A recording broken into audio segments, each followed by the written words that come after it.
Aujourd'hui, on entre dans une nouvelle ère où finalement la souveraineté, il y a quelques années, c'était quelque chose d'un peu rébarbatif, ça ennuyait tout le monde. Aujourd'hui, c'est en train de devenir presque un outil de communication pour certaines organisations. C'est un peu comme ce qu'était Carbon Neutral qu'on a pu connaître ces dernières années. Il fallait montrer qu'on allait vers une neutralité de gaz carbonique. Aujourd'hui, il faut qu'on montre de plus en plus qu'on a une démarche qui tend vers la souveraineté européenne.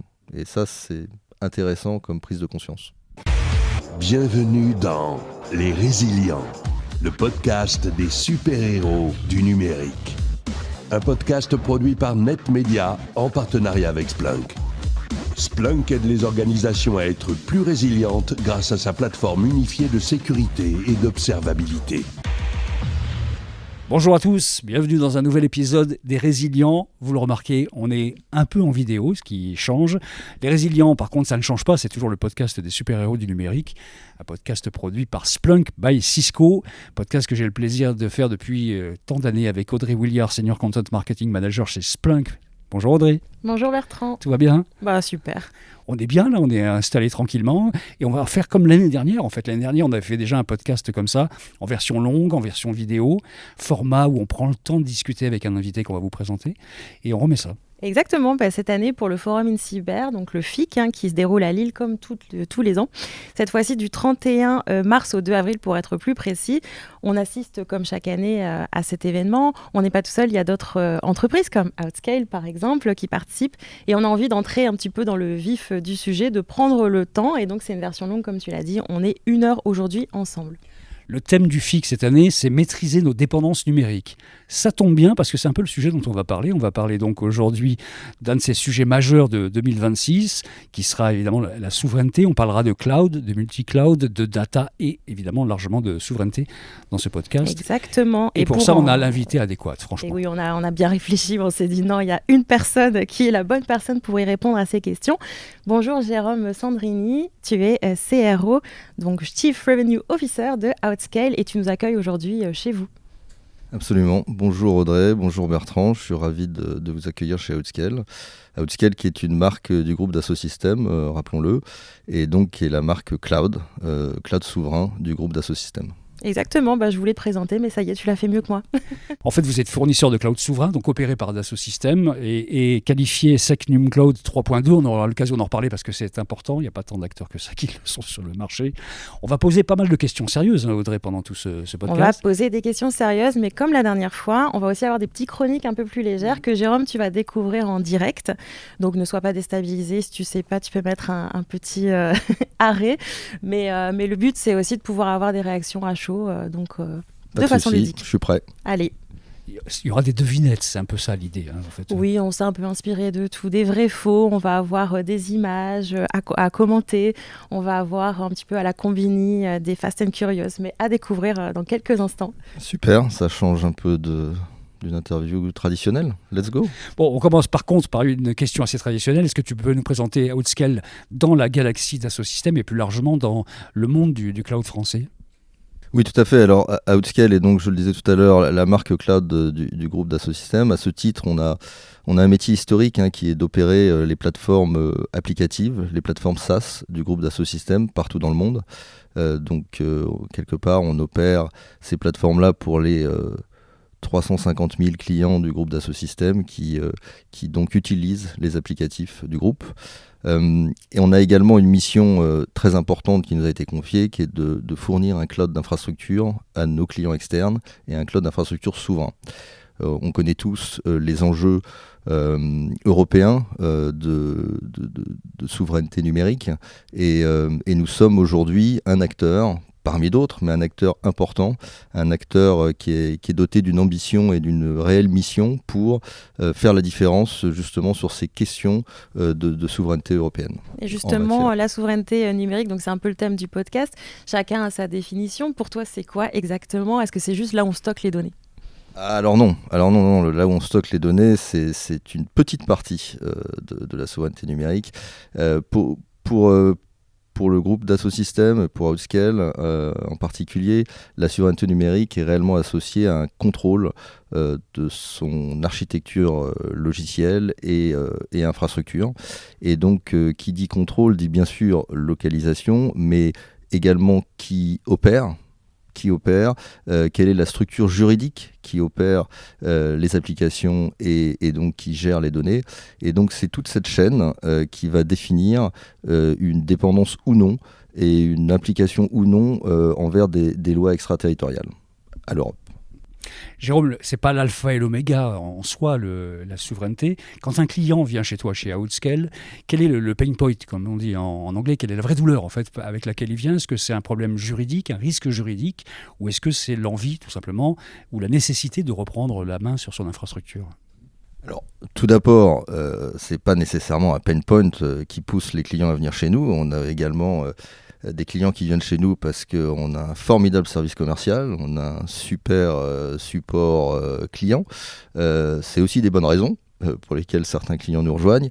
Mais effectivement, en étant un acteur tout à fait important, primordial dans le cloud souverain, c'est vrai que la grande majorité des clients viennent nous voir parce qu'ils ont des soucis liés à la potentielle exploitation de leurs données. Donc, où sont leurs données, où résident leurs données, comment vont-elles être potentiellement utilisées, comment peuvent-ils s'assurer du respect de la confidentialité totale de leurs données, surtout quand il s'agit de données sensibles. Donc ça, c'est une première raison. Il y a évidemment une raison également parfois de contraintes réglementaires.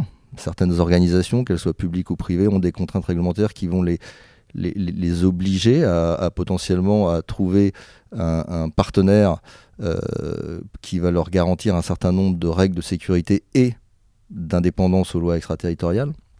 Donc ça, c'est une deuxième raison. Et enfin, une dernière raison, c'est vrai que le cloud Outscale a cette particularité d'être à la fois un cloud public, c'est-à-dire il offre les mêmes avantages d'élasticité, de tarification on-demand que peuvent offrir les solutions cloud les plus répandues, les plus renommées du marché. Donc quelque part, les utilisateurs, les clients qui vont être clients du cloud Outscale vont trouver un accès et une facilité d'utilisation très similaire à ce qu'ils ont l'habitude d'utiliser par ailleurs. Ça, c'est un premier point. Et puis l'autre point, c'est effectivement l'aspect industrialisation, infrastructure as code, DevOps, avec travers des API, des automatisations type Terraform, qui vont permettre une utilisation très fluide du cloud, qui sont aussi des raisons. Donc cette facilité d'utilisation et cette élasticité sont aussi des raisons importantes que les clients viennent chez nous. Et justement, ça rejoint un petit peu la question que j'allais poser. On dit souvent le Secnum Cloud, c'est le top niveau sécurité. Et en même temps, on a un petit peu peur que ça freine l'innovation. OK, on a l'immunité par rapport aux lois extra-européennes ou extraterritoriales, mais ça peut aussi poser question sur cette innovation. Tu as un petit peu répondu juste avant. Qu'est-ce que tu leur dis à ces personnes qui pourraient être un peu freinées ? Alors attention, avant tout, le label Secnum Cloud est effectivement... comme tu le dis, le top en matière de sécurité, ça ne veut pas dire qu'un opérateur de cloud non labellisé Secnum Cloud n'afficherait pas une sécurité très importante. Donc ça, faut bien faire la distinction. Ce qu'apporte Secnum Cloud, c'est à la fois le plus haut standard en matière de sécurité, mais également un contrôle de non-soumission aux lois extraterritoriales. Et donc ça, c'est un point important. Bien sûr, ça rajoute des contraintes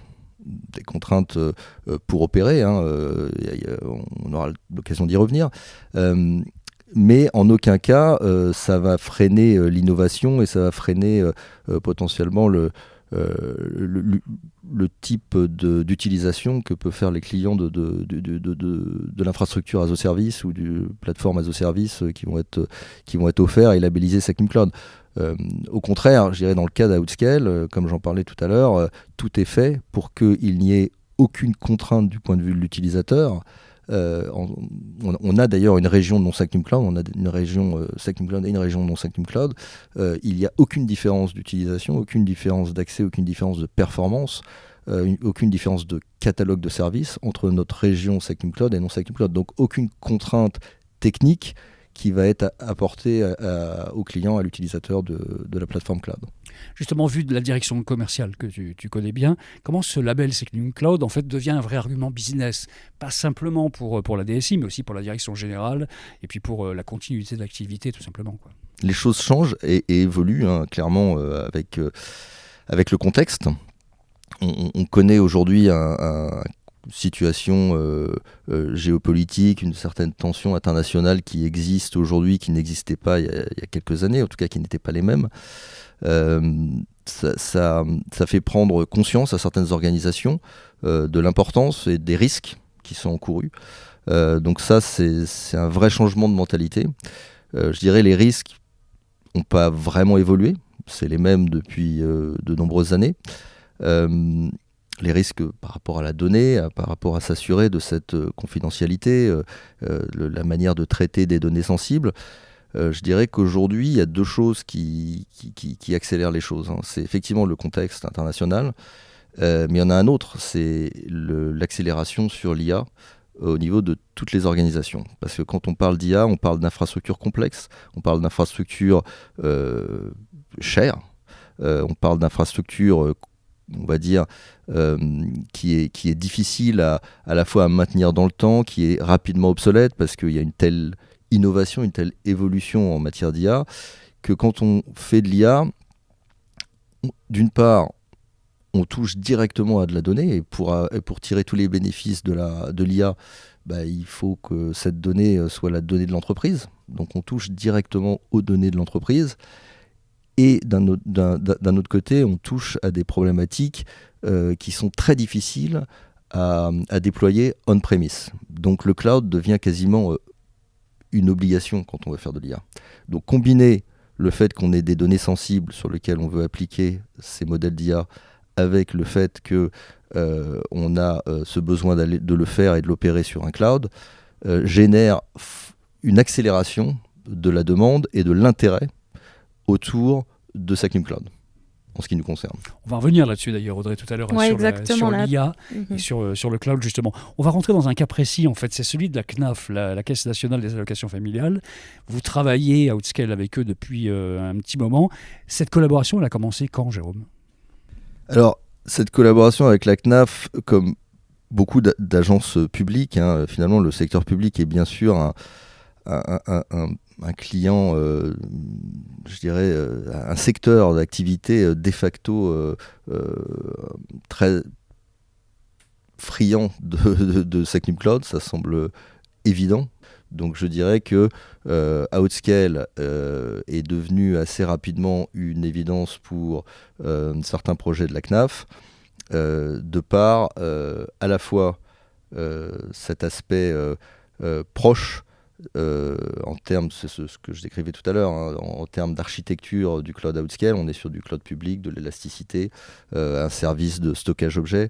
Ce sont des services qui sont, je dirais, très classiques sur les fournisseurs de cloud public. Donc à la fois quelque chose de facile, de simple à appréhender, et de l'autre côté, cette qualification SACNUM Cloud sur l'ensemble de ces services, qui a fait un peu une solution recommandée pour la CNAF. Et donc, on est dans le podcast des résilients. Pour la CNAF, la résilience, c'est d'assurer en fait que les millions de citoyens qui utilisent la CNAF puissent accéder aux services, puissent continuer à avoir accès à tous les bénéfices. Justement, donc, la CNAF a fait confiance à Outscale, mais aussi à Splunk, on ne va pas se mentir, on se connaît déjà sur ce projet-là. Est-ce que tu peux peut-être nous dire un petit peu plus en 2 mots pourquoi ce combo fonctionne bien pour assurer cette résilience opérationnelle ? Ce qui est formidable avec un outil comme Splunk, c'est qu'il y a des gros volumes de données. Et évidemment, comme on le disait tout à l'heure, la problématique est la même que dans l'IA, c'est de la donnée organisationnelle, c'est de l'organisation. C'est donc de la donnée par définition sensible pour une organisation du secteur public. Bien évidemment, avec la protection du citoyen, des informations qui concernent le citoyen, qui sont évidemment primordiales. Donc, Splunk fournissant un outil extrêmement performant, qui est aujourd'hui, je pense que tout le monde le sait, leader de son marché dans les services qu'il rende, combiner cette technologie avec le cloud outscale permettait de retrouver les avantages qu'on peut trouver dans une plateforme SaaS, donc Software as a Service, qui concerne finalement le fait que l'intégralité des stacks sont opérés par un tiers. Donc c'est ce que recherchait la CNAF.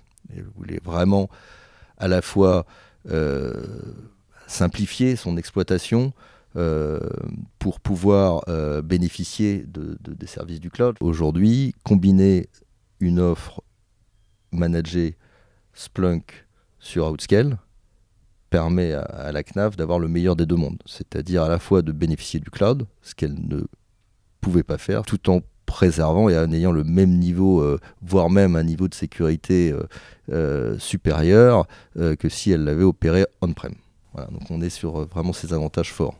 Et là, en fait, le projet, il avait été déployé assez rapidement. Je crois au bout de 6 mois, ça avait été mis en place. Est-ce qu'il y a un retour là, on est peut-être à un an et demi du projet. Est-ce que tu as eu un retour des équipes de la CNAF sur ce que ça a pu leur apporter, en fait, cet accès à leurs données rapides dans un cloud souverain ? Alors, bien sûr, le retour est extrêmement positif. Alors, tout d'abord, c'est un projet qui vit. Donc, il y a une grosse croissance d'utilisation, de production de données qui est fait au cours du temps. Donc, l'offre, enfin le service est largement utilisé et l'est de plus en plus. Donc, il y a une vraie empreinte. C'est ce qui est un peu, on peut mesurer le succès d'un projet en regardant vraiment l'empreinte justement qui est faite et la manière dont l'application, le service grossit au fur et à mesure du temps, de par le nombre d'utilisateurs, de par le nombre de données qui va être géré. Donc ça, c'est clairement un succès de ce côté-là. Après, tu parlais des 6 mois d'installation. Typiquement, c'est pour moi très révélateur des bénéfices que peuvent tirer une organisation comme la CNAF d'une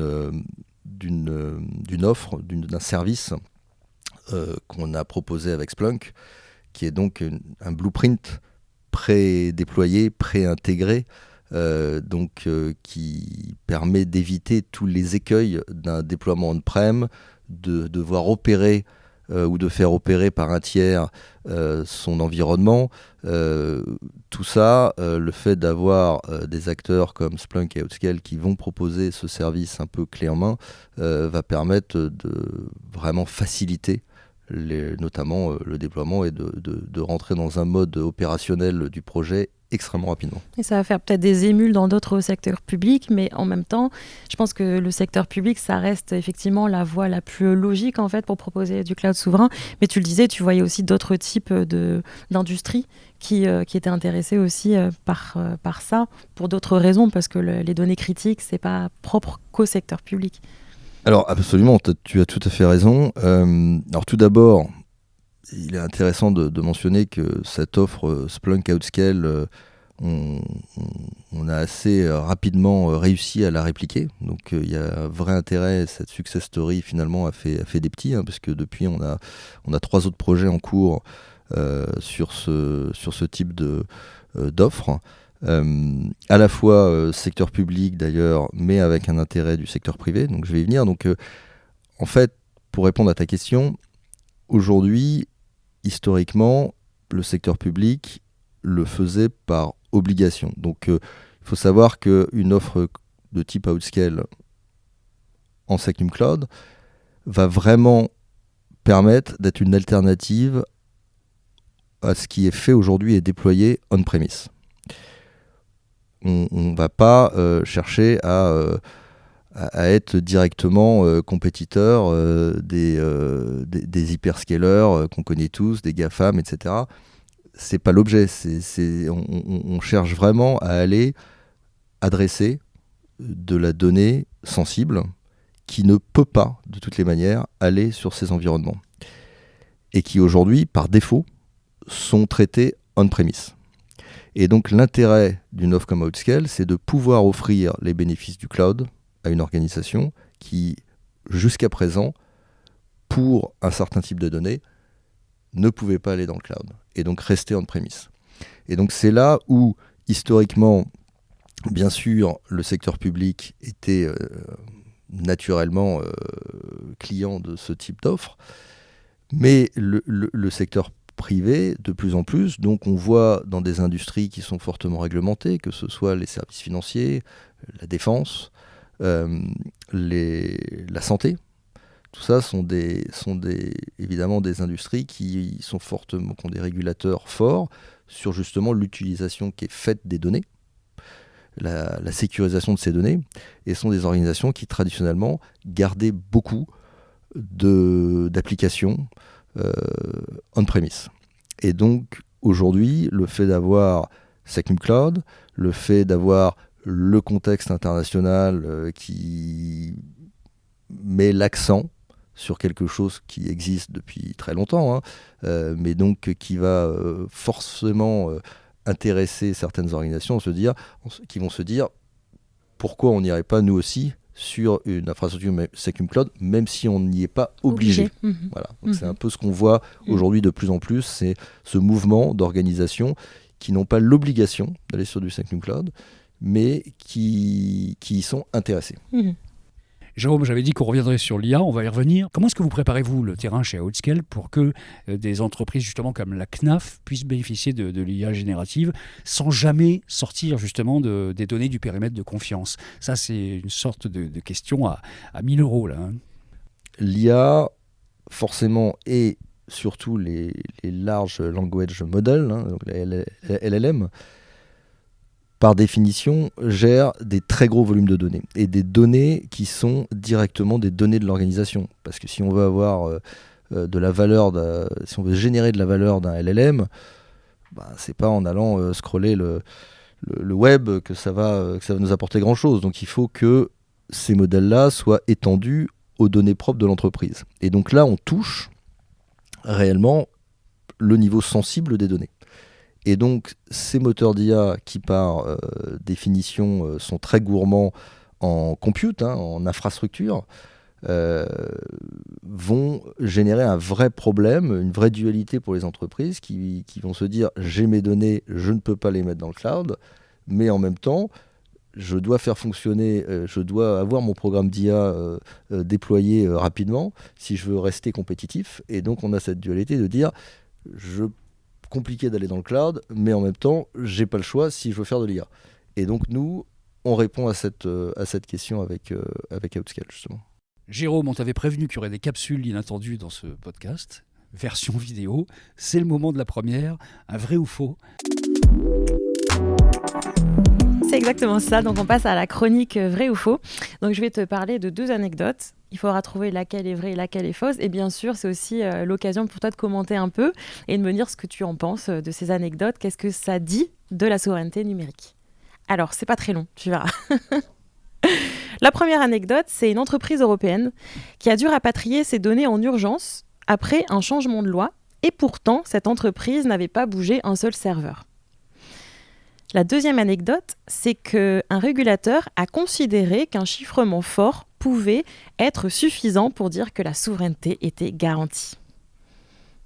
Alors, la dernière est fausse, ça c'est une certitude. Maintenant, est-ce que ça veut dire que forcément la première est vraie? Par élimination. Je pense, oui. Il y a un indice quand même. Donc la deuxième est fausse, c'est sûr. Donc ça, j'en suis certain, puisqu'on sait fortement que la sécurité, et encore une fois, tous les clouds du monde entier ont différents niveaux de sécurité, mais ils sont tous, bien évidemment, s'ils veulent réussir dans ce qu'ils font, ils ont tous intérêt à avoir un plus haut niveau de sécurité, et ça n'en fait pas des offres souveraines, malgré le chiffrement de tout ce qu'on veut à l'intérieur. Donc ça, bien évidemment, c'est faux. Concernant la première question, donc vrai, j'aurais tendance à dire qu'effectivement un changement de loi peut faire qu'un opérateur qui aurait la responsabilité donc, d'opérer les données d'une organisation, par exemple, pourrait être exclu, ou en tout cas en dehors des clous, même de par son actionnariat ou de par la nature de son organisation, alors qu'ils ont effectivement des serveurs qui sont localisés dans un pays qui, lui, est conforme à la législation et au changement de législation. Donc ça voudrait dire effectivement, les données ne changent pas de localisation, mais potentiellement qu'effectivement, il y a un travail à faire pour... je dirais, modifier l'organisation qui en a la responsabilité. Ouais. Ça correspondait à, je ne sais pas si ça te dit quelque chose, l'arrêt Schrems 2 et le fait que quand le cadre juridique a évolué, finalement, il n'y a pas eu de délai pour s'adapter. Donc, ce qui a fait que du jour au lendemain, en fait, finalement, certaines entreprises ont dû s'adapter à cette non-conformité qui n'était pas forcément... elles n'étaient pas non-conformes la veille, on va dire, et le lendemain, ça y est, elles étaient non-conformes. Et qu'est-ce que ça évoque, du coup, sur le fait que la souveraineté numérique aussi, elle évolue. Et il faut aussi pouvoir s'adapter parfois rapidement, en fait, par rapport à ça. Absolument. Et je pense qu'aujourd'hui, on aura peut-être l'occasion d'en parler. Aujourd'hui, encore une fois, le contexte international et la prise de conscience en Europe de l'importance d'avoir un minimum, je dirais, de souveraineté numérique, tant vers plus effectivement de contrôle et plus de lois qui vont probablement être mises en place et décidées dans les prochains mois, prochaines années, j'imagine. Donc en résumé, le A c'était bon, le B, comme le disait Jérôme, c'était faux. En fait. Ouais, c'était un peu facile, mais voilà, c'était pas un gros piège. Il y en a avoir d'autres des pièges, mais bon. pas méchants non plus. On va parler d'architecture un petit peu, d'architecture cloud. Quelle architecture adopter pour garantir son autonomie? Ça, c'est une vraie question que se posent énormément d'entreprises. Alors, parfois, on a tendance à identifier la souveraineté à un modèle un peu fermé. Ça peut arriver qu'on le pense comme ça, alors que les clients sont souvent dans une architecture qui est assez hybride. Comment est-ce qu'on peut leur permettre de profiter du cloud tout en gardant une autonomie totale sur les données sensibles? Ça, c'est une vraie question que se posent pas mal d'entreprises aujourd'hui. Alors, chez nous, chez Outscale, on a depuis le début une position d'hybridation de multi-cloud. Aujourd'hui, jusqu'à présent, les organisations faisaient de l'hybridation, mais c'était de l'hybridation entre le cloud et le on-premise. Et ils choisissaient généralement un fournisseur, un opérateur de cloud. Les choses sont en train d'évoluer et l'hybridation devient réellement aujourd'hui du multi-cloud. Donc les organisations commencent à comprendre et à diversifier. Et également, il y a un vrai enjeu également après de dépendance technologique vers un acteur ou un autre. Donc la réversibilité, le fait de pouvoir passer d'un opérateur à un autre, tout ça rentre réellement en jeu. Et il y a une forte prise de conscience de certaines organisations, pas toutes encore, mais en tout cas on commence à voir une vraie différence de certaines organisations de l'importance de garder aussi son destin sous contrôle en dehors des problématiques de souveraineté, simplement des problématiques de dépendance, de ce qu'on appelle aussi de vendor lock-in, de dire je suis avec... voilà, exactement. Et donc le multi-cloud permet tout à fait...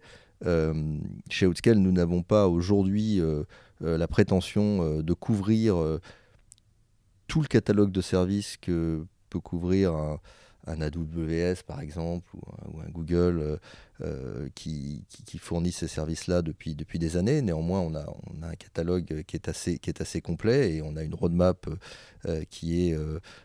sur laquelle on avance très rapidement.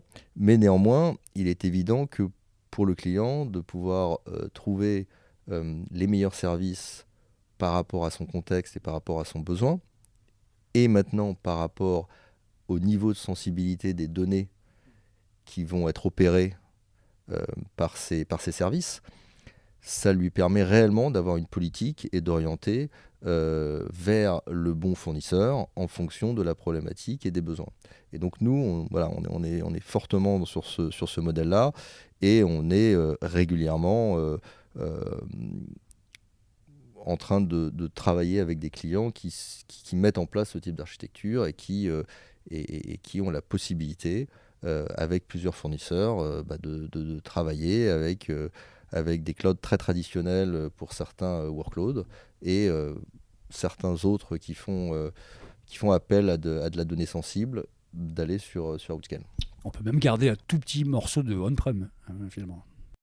On peut imaginer garder un petit morceau d'on-prem. On peut également imaginer que le sens de l'histoire, je parle à 10, 15 ans, va de plus en plus, avec l'évolution et l'avènement de l'IA, vers un monde quand même un petit peu cloudifié en matière applicative. Un mot de l'argent, sujet que tu connais bien dans cette entreprise-là, mais pour les clients qui sont ceux d'Outscale, quand il s'agit de sujets de coûts, quels sont ceux qui reviennent le plus souvent dans leur esprit quand il s'agit justement d'aller vers la souveraineté ? Alors, je pense que le sujet en ce qui les concerne, ça va être un risque financier potentiellement encouru par rapport à une fuite de données. Je pense que c'est quelque chose d'important que les clients mesurent, donc dans leur gestion de risque. Donc forcément, la sécurité et l'intégralité des qualifications, des certifications que peut avoir un opérateur cloud sont extrêmement importantes, donc pour rassurer le client sur ce risque-là. Bien évidemment, il y a la possibilité de l'élasticité du on-demand, qui va être un point important, donc qui aujourd'hui est encore une fois quelque chose de standard dans les opérateurs de cloud public, mais qui forcément est très différent sur les clouds privés. Donc imaginons une entreprise qui se lance et qui démarre, ou un nouveau projet, et on n'est pas en mesure de complètement prévoir l'empreinte infrastructure dont on va avoir besoin dans quelques mois ou quelques années. On peut imaginer l'intérêt de démarrer petit et de grossir au fur et à mesure du temps au niveau de son empreinte. Et donc ça, c'est le type de service qu'offre Outscale en standard, là où il est beaucoup plus compliqué de devoir prévoir à l'avance et de surprovisionner des environnements statiques, et éventuellement d'être limité assez rapidement parce que on est victime de son succès. Donc là, effectivement, c'est des discussions intéressantes qu'on a avec les clients, parce que ça va vraiment dépendre de leur projet et de leurs applications et du lancement, et à partir de quand ils vont atteindre leur rythme de croisière. Et donc dans cette phase-là, un accompagnement et un service comme le propose Outscale, qui est un service on-demand élastique, va avoir un grand intérêt, forcément. C'est du test and learn, en fait. Au fur et à mesure, on adapte, tout simplement. Voilà. En gros, pour faire court, est-ce que maîtriser la souveraineté numérique, ça permet d'être plus résilient ? La réponse est oui, bien évidemment. Donc cette dépendance technologique permet qu'on garantisse et qu'on soit maître finalement du stack, et donc du service et de la qualité de service qu'on opère. Quand on parle de résilience, on parle également de business continuity, donc de s'assurer qu'en cas de désastres ou de catastrophes qui peuvent se passer, on soit capable de redémarrer les services rapidement et sereinement avec tout ce qu'il faut. Et donc ça, c'est le genre de qualité de service qu'Outscale offre.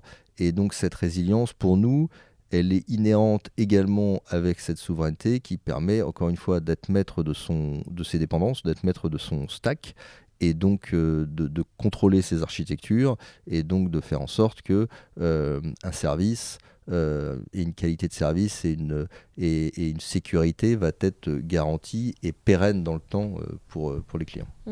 J'ai un chiffre d'une étude qui dit que 67% des entreprises européennes trouvent que leurs données sont trop dispersées juridiquement parlant. C'est un peu un sujet dont on parle là.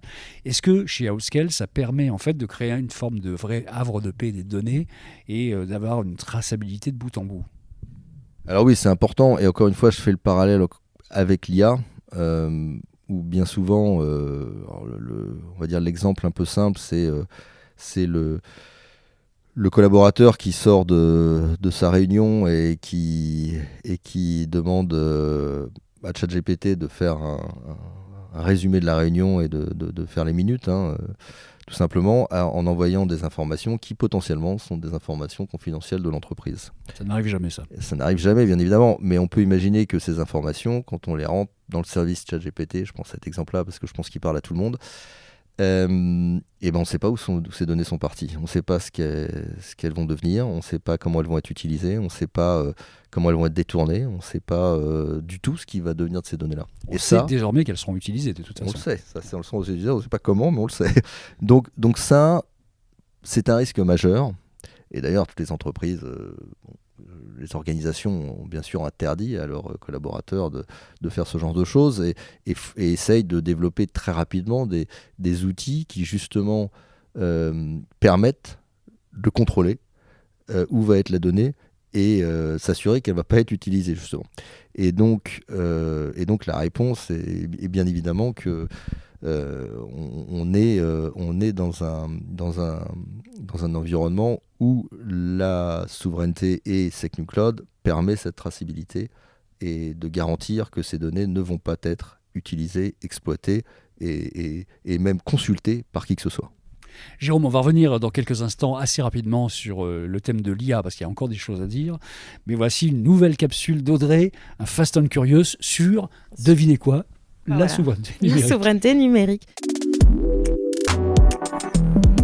Donc tout à l'heure, tu disais que tu avais un peu perdu le fil de ta réponse, mais cette fois, tu dois répondre en une phrase. Donc impossible de perdre le fil. Sujet, verbe, complément, une phrase. C'est vraiment super rapide, sinon on te coupe, voilà, c'est tout.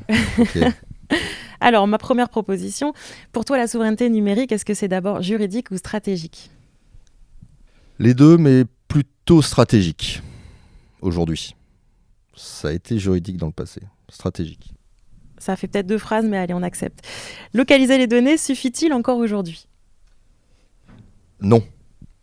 Non, c'est une phrase, vraiment. Non, et pourquoi ? C'est une phrase. Tu as le droit de... Non, parce que la localisation, on sait très bien que ne permet en rien d'adresser les lois extraterritoriales. Le vrai déclencheur chez tes clients ? L'IA. Ah bah justement, on va y revenir, ça tombe bien. Souveraineté, contrainte subie ou choix assumé ? Ça a évolué et c'est devenu choix assumé. Qui porte vraiment le sujet dans l'entreprise ? Ça a évolué aussi, mais aujourd'hui, de la DSI à la direction générale. Voilà, ça évolue, on va y revenir aussi. Cloud souverain et innovation, du coup, compatible, oui ou non ? Absolument. Absolument, voilà, on l'a dit avant. Et enfin, le risque le plus sous-estimé aujourd'hui ? Le risque le plus sous-estimé, c'est la désorganisation de l'Europe face à ce besoin de souveraineté numérique. Et ça ne peut être fait qu'au niveau européen. Et il est urgent que quelque chose soit mis en place. Ça peut être vraiment un atout aussi de dire, voilà, on est souverain et on a une maîtrise technologique et de nos données.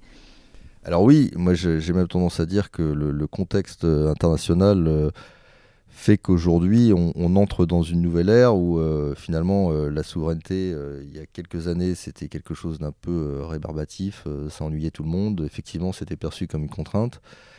Aujourd'hui, c'est en train de devenir presque un outil de communication pour certaines organisations. Et le fait de pouvoir s'afficher sur des choix souverains, finalement, c'est un peu comme, on va dire, ce qui était un peu le côté carbone neutral qu'on a pu connaître ces dernières années. Il fallait montrer qu'on allait vers une neutralité d'émissions de gaz carbonique. Aujourd'hui, il faut qu'on montre de plus en plus qu'on a une démarche qui tend vers la souveraineté européenne. Et ça, c'est intéressant comme prise de conscience. Donc aujourd'hui, est-ce qu'on peut vraiment concilier souveraineté et le meilleur de l'IA, qu'on aille des LLM jusqu'aux agents ? On peut faire ça ? Je dirais absolument, puisque c'est une des offres clés qu'on a chez Outscale. Nous nous sommes alliés avec Mistral AI il y a de ça déjà presque 2 ans pour sortir un ensemble d'offres communes qui permet justement aux organisations de faire du LLM en toute confiance. Aujourd'hui, on a la prétention de devenir le fournisseur de confiance en termes d'IA souveraine en Europe. Jérôme, je te propose un nouveau module surprise proposé par Audrey. Et quelqu'un d'extérieur va rentrer dans la boucle, figure-toi. Ça s'appelle la question d'un ami. Alors, je te laisse découvrir la question de quelqu'un que tu connais normalement très bien. Indice, c'est une amie. On parle souvent de souveraineté numérique sous l'angle technique ou réglementaire. Avec ton regard CRO, à quel moment as-tu réalisé que la souveraineté numérique était aussi un levier stratégique business ? Alors, est-ce que tu as reconnu cette voix ? Oui, très bien. Je suis surpris, mais oui. Oui, il s'agit de Kautar, une ancienne collaboratrice. Donc, Kautar Sgiwer, si je prononce bien. Sgiwer, ouais, qui m'a suivi de nombreuses années, puisqu'elle a été une des collaboratrices quand j'étais à la tête de ma propre entreprise, il y a de nombreuses années. Puis elle m'a suivi après chez Atos. Aujourd'hui, elle est responsable data et IA d'un grand groupe pharmaceutique. Donc, elle a un très très beau poste. Elle est avec un parcours de data scientist. Donc, et pour répondre à sa question, je dirais que très clairement, l'accélération des programmes LLM, IA et tout ce qui va concerner l'agentique en ce moment au sein des organisations, d'une part, le contexte international et donc la prise de conscience de l'importance en Europe de réduire la dépendance numérique envers des organisations non européennes. La combinaison de ces facteurs-là ont vraiment généré cette année et fin de l'année dernière une grosse accélération pour les besoins en matière de souveraineté, en ce qui concerne encore une fois réellement ce qui constitue le moteur qui va être au cœur de la gestion de la donnée, c'est-à-dire le stack d'infrastructure as a service. Et là, on est au cœur du problème. Donc merci à Kautar pour cette question, merci pour cette réponse Jérôme. Dans un instant, après l'audio, on aura carrément des photos en fait, tu vas voir, c'est assez marrant. Question un petit peu générique en attendant, quels sont tes retours d'expérience en fait pour montrer qu'un acteur non européen, suivez mon regard, peut travailler efficacement avec un fleuron français pour proposer une offre qui soit réellement souveraine en fait. Est-ce qu'il y a des traces tangibles de ça ? Alors oui, absolument. Encore une fois, je pense que l'innovation, il faut pas que la souveraineté devienne un frein à l'adoption des meilleures innovations et des meilleures technologies qui se font dans le monde. Il n'est pas question d'aller, à un moment donné, dire aux acteurs vous ne pouvez plus utiliser du tout de technologies internationales, non européennes. C'est pas ça dont il s'agit. Il faut faire la différence entre les différentes couches de la fusée, comme on dit, les différents niveaux. On a l'infrastructure qui est tout en bas, qui est cette infrastructure as a service qui est vraiment au cœur de notre préoccupation chez Outscale et qui pour nous est le moteur principal, je le disais tout à l'heure, sur lequel la donnée va être gérée, stockée et opérée. Ensuite, on a les couches de plateforme as a service qui sont ces services à valeur ajoutée qui vont aider les organisations à utiliser au mieux l'infrastructure sous-jacente. Et puis, il y a les couches applicatives, le fameux SaaS. Et ces couches applicatives, elles vont adresser des problèmes très spécifiques. Elles vont fournir un service très spécifique à une partie de l'organisation. Et il est évident que sur cette partie SaaS, sur cette partie applicative, les logiciels, ce qui se font de mieux dans le monde et ce qui doit être adopté par les organisations. Mais tant que la donnée elle-même, tant que le processing, tant que l'opération, ce qu'on appelle la production, le run, est fait en respectant des principes élémentaires de sécurité et de souveraineté, on peut dire qu'on est totalement dans les clous en matière de souveraineté. Donc l'utilisation de technologies internationales au niveau applicatif est totalement compatible avec le fait d'être souverain à partir du moment où on est déployé sur un cloud d'infrastructure totalement souverain et sécurisé. Et c'est ce qu'on a fait avec la CNAF. Ce qui est une vraie réponse à la question que se posent beaucoup d'entreprises. Et tu nous dis, ça marche, c'est OK. Le poids des mots, le choc des photos, Audrey. C'est ma dernière chronique. On arrive à la fin du podcast. Je vais te montrer des images. Je vais aussi les décrire pour ceux qui nous écoutent La caméra et également. qui nous écoutent et qui ne nous regardent pas nécessairement. C'est un podcast vidéo et audio. Et donc, je te montre cette image, tu me dis ce que ça t'évoque et ce que aussi ça ne dit pas de la souveraineté numérique. Donc, voilà l'image. C'est un data center, tout simplement, qu'on voit de l'extérieur. C'est un data center. On pense à ça quand on parle de souveraineté numérique. Qu'est-ce que ça ne dit pas de la souveraineté ? Alors, ce que ça ne dit pas de la souveraineté, alors nous, chez Outscale en tout cas, nous ne sommes pas propriétaires de notre data center parce que nous faisons appel aux meilleurs fournisseurs dans ce domaine-là. Parce que c'est un métier qui se rapproche plus de l'immobilier d'ailleurs que de la technologie, et nous pensons que le béton et les murs n'ont pas spécialement de critères de souveraineté. Voilà. Donc un data center par définition est un bâtiment qui doit respecter tout un tas de normes, etc., en matière notamment de sécurité, et après c'est le process qu'il y a autour. Et donc nous-mêmes, nous louons des espaces au sein de fournisseurs de ces immeubles, donc de ces data centers, pour y opérer nos salles, nos propres salles. Et là, on prend totalement la main, bien évidemment, sur l'intégralité des opérations cloud. Alors, on passe à la deuxième image. Voilà, donc c'est une image de l'Europe avec des flux de données qui circulent comme ça entre les différents pays. Cette image, en fait, ça représente la réalité de nombreuses entreprises qui doivent travailler sur différents marchés avec des flux de données qui passent comme ça de marchés divers et variés. Qu'est-ce que ça évoque pour toi ? Quel est le risque que doivent prendre en compte en fait ces entreprises Alors pour moi, cette photo évoque, j'en parlais tout à l'heure, l'urgence qu'a l'Europe, de mon point de vue, de s'organiser en matière de loi sur la souveraineté numérique. Il y a eu un certain nombre d'initiatives qui ont été prises, notamment autour de l'IA avec les AI Act. Je pense que il y a une prise de conscience des différents pays qui forment l'Union européenne de l'importance qu'il y a de légiférer sur ces aspects-là, notamment sur les couches, je le disais tout à l'heure, principalement infrastructure, et donc le cloud.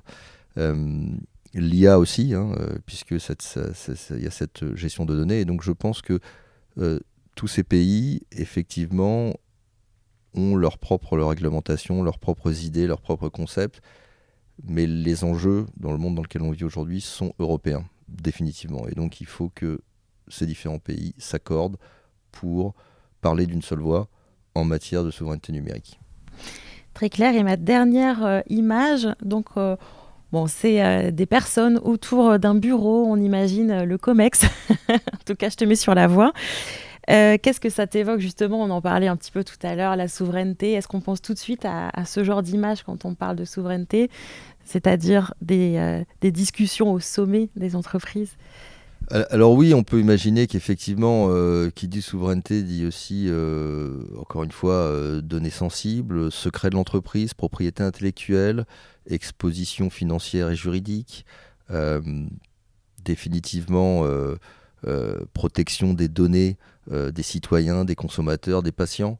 Et donc, il est directement de la responsabilité et de la mission d'un comité exécutif, d'un comité de direction, de s'assurer que ces points-là soient complètement adressés et compris et qu'on ait les bonnes technologies et process en place pour pouvoir le garantir.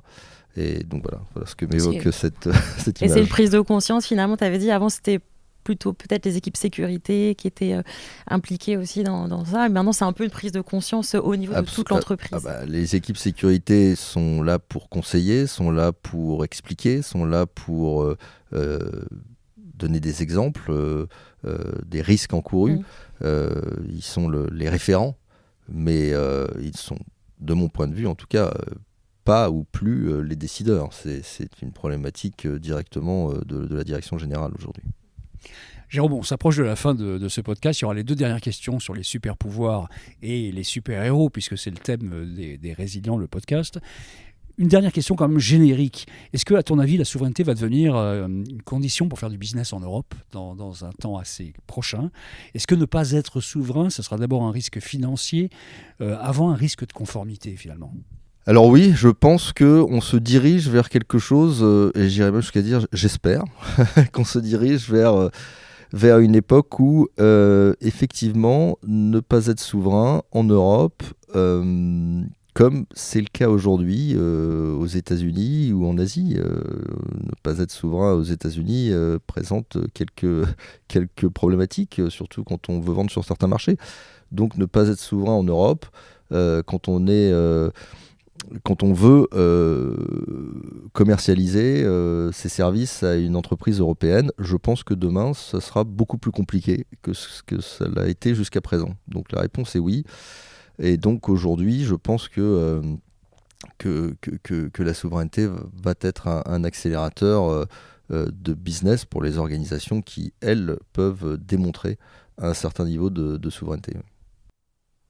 Et c'est un Chief Revenue Officer qui le dit, donc on peut le croire.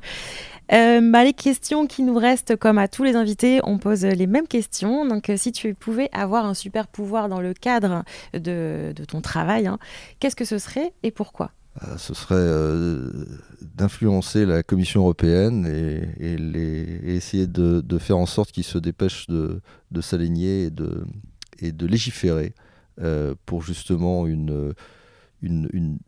orienter à la fois la politique vers des solutions de cloud souveraine européenne et également de pouvoir à un moment donné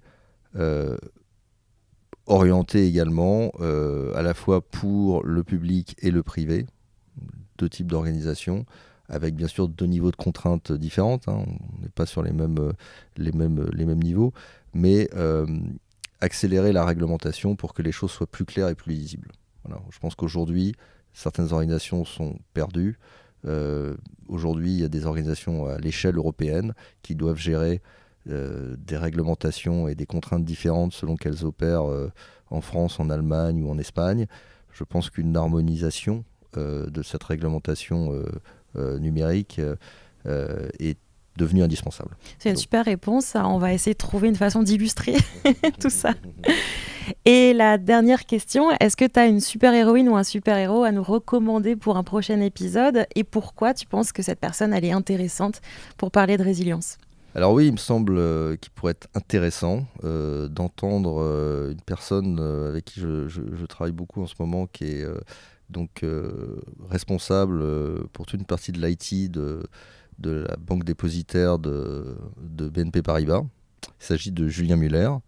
Et il me semble intéressant de voir la vue côté industrie, services financiers, à l'ampleur bien sûr mondiale, européenne, avec les contraintes réglementaires qui sont celles de la finance, de nous donner un éclairage de sa vision effectivement de cette souveraineté européenne. Merci.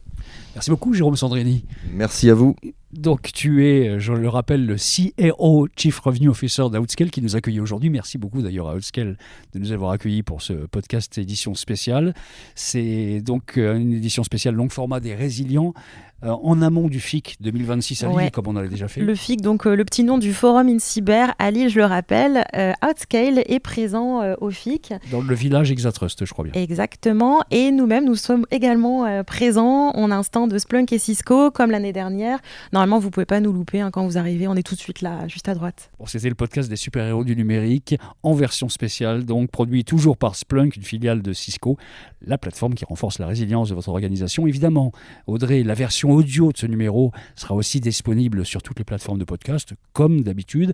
Rien ne change, mais il y aura aussi donc cette version vidéo en longueur. On attend les likes, on attend les commentaires, et si vous appréciez cette formule spéciale, n'hésitez pas à en parler autour de vous, tout simplement. Exactement, et on vous souhaite de vous retrouver très bientôt sur un prochain épisode. Merci encore à tous de nous avoir suivis. Merci beaucoup. Merci.